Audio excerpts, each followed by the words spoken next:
নিজেদের হাতে তৈরি ড্রিঙ্কও, খুবই মজাদার একটা খাবার। এই যে দেখেন তালের শ্বাসটা অস্থির হয়েছে। সেম ড্রিঙ্কও চান্স লাগবে।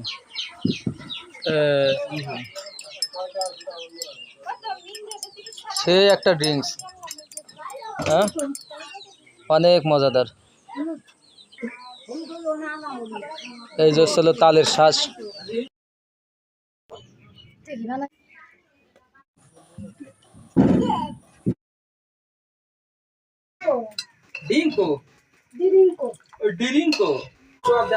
আসসালামু আলাইকুম গাইস, আপনারা দেখতে পারতেছেন এই যে গরম পানি, এটা দিয়ে ড্রিঙ্কও বানাবো। গরম পানির ভিতর দিয়ে দিলাম কিছু পরিমাণ চিনি, পরিমাণ মতো চিনি দিচ্ছি। জ্বালানো শেষ করে তারপরে দিয়ে দেব তালের শ্বাস। এই যে এটা হচ্ছে তালের শ্বাস। তালের শ্বাস দিয়ে হচ্ছে ড্রিঙ্কও বানাবো, যেটা আমরা সাধারণত খেয়ে থাকি। আর এটা হচ্ছে কর্নফ্লাওয়ার, এটারে হালকা একটু পানি দিব। এখন পরিমাণ মতো পানি দিলাম। এখন এটার একটু নাড়াচাড়া দিব। এখন দিয়ে দিলাম তাল শ্বাস, একটু নাড়াচাড়া দিব আস্তে আস্তে করে।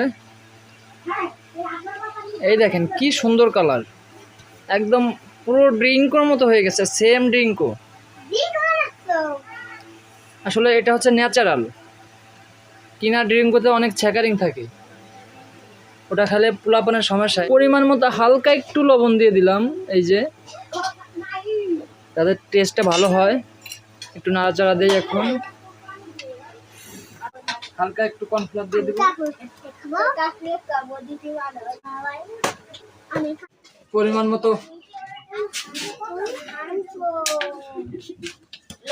মতো কর্নফ্লাওয়ার দেওয়া শেষ। দেখেন আস্তে আস্তে কালারটা আসবে ড্রিঙ্কর। দেখেন আঠালো আঠালো একটা ভাব আসছে ড্রিঙ্কও। অস্থির হবে সম্ভবত, আমার কাছে মনে হচ্ছে অনেক টেস্ট হবে।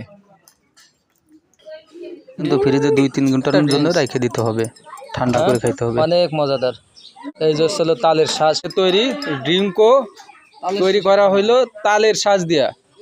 খুবই মজাদার একটা খাবার ড্রিঙ্কস। এই যে দেখেন তালের শ্বাসটা।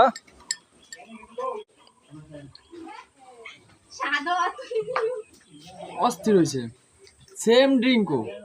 তার থেকে আমার মনে হচ্ছে যে এটাই খুব সুস্বাদু খাবার।